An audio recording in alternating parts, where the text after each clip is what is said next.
Okay, class. So today's topic will be congruent segments. Let me begin by introducing the word congruent.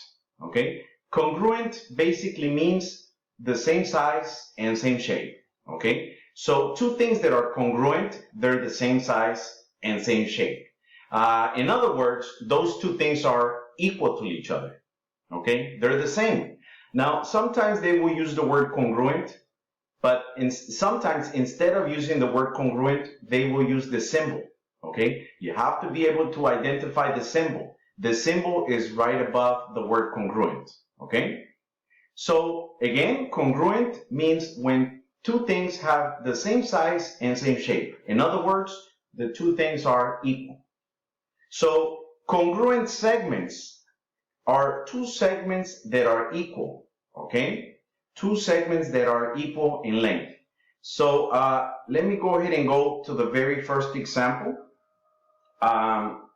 If we look at this example, it tells me AB is congruent to CD. Find the X. So what they want us to do is they want us to find the X value. Okay. Now this is super important, and I want you to always remember this.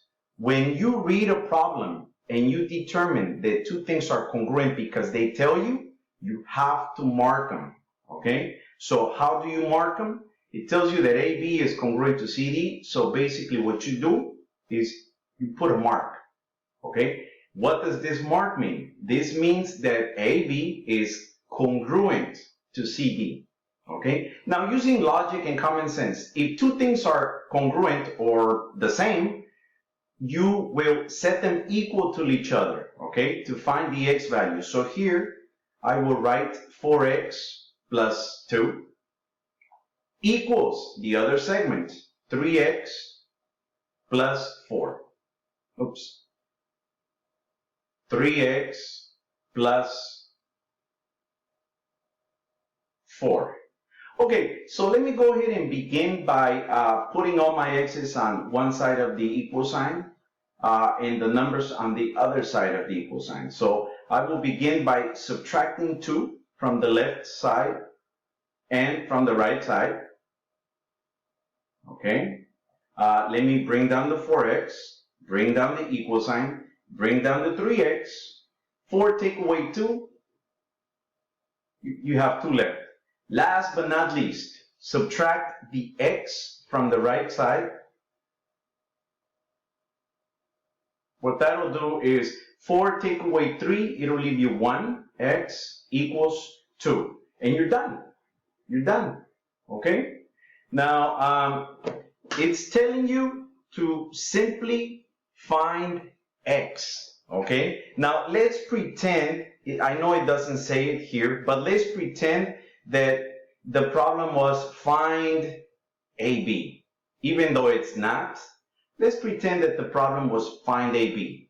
Okay, you would still do everything the same way. The only difference is that you would take X and you would plug it into AB. So this would become 4 times 2 plus 2.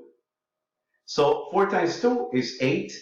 8 plus 2 is 10. So the answer would be AB equals 10. Okay, so if you have any additional questions, you can always see your teacher during their conference, their virtual conference. Okay, thank you so much. Have a wonderful day.